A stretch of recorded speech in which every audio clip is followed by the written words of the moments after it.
जी हाँ नाज़रीन, drama serial घाटा के नेक्स्ट आने वाली एपिसोड में आप देखेंगे कि आहिस्ता आहिस्ता रानिया अपने मिशन में कामयाब हो ही जाएगी और इस तरह से वो मदद लेने में भी कामयाब हो जाएगी। उधर कहेगी सायदा कि ये ना हो कि अगर हमारा भांडा फूट गया तो दानिश हमारा बहुत बुरा हाल करेगा, जिस पर रानिया कहेगी आप क्या समझ रही हैं कि मैं कोई सबूत छोड़ूंगी? दानिश को हल्की भी सबूत नहीं मिल पाएगा कि हमने ये बाहर खबर किस तरह पहुंचाई है। जिस पर कहेगी सायदा बेगम कि अगर फिर भी सोच तो लो। जिस पर कहेगी रानिया अब मैंने कुछ नहीं सोचना, जो कदम मैं उठा चुकी हूँ अब मुझे पीछे नहीं हटना, यही हमारी आज़ादी का पहला परवाना है। जिस पर कहेगी सायदा जैसे तुम्हारी मर्जी। उधर सना ने रो रो कर अपना बुरा हाल किया हुआ है, क्योंकि वो तो बार बार फ़ोन करके भी पछता रही है, फिर भी हमजा उसकी कोई बात सुनने के लिए तैयार नहीं। वो उसको साफ कह चुका है कि मेरा अब तुमसे कोई रिश्ता नहीं रहा, लेकिन सना ये बात मानने के लिए तैयार ही नहीं है। जिस पर नवाब कहेगी तेरा दिमाग खराब होता जा रहा है, अगर तूने इसी तरह से रोना ढोना डाला तो मैं तुझे रानिया की तरह कमरे में बंद करके कैद कर दूंगी। जिस पर कहेगी सना आप ऐसा कुछ नहीं कर सकती।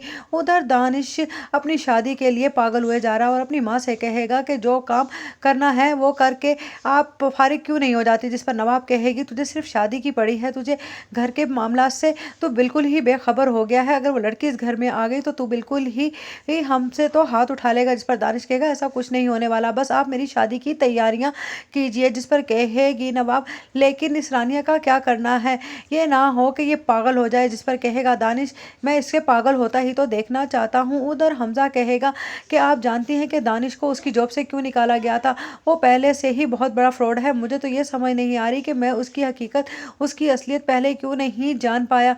वो इतना धोखेबाज और दगाबाज था, ये बात मुझे आज तक समझ ना आई। मैं तो उसे अपना अच्छा दोस्त समझता रहा, लेकिन उसने मेरी ही पीठ में छुरा घोंप दिया। जिस पर कहेगा नाहिल अगर ये बात वाकई ही सच है तो ये बात सोचने की है कि वो अब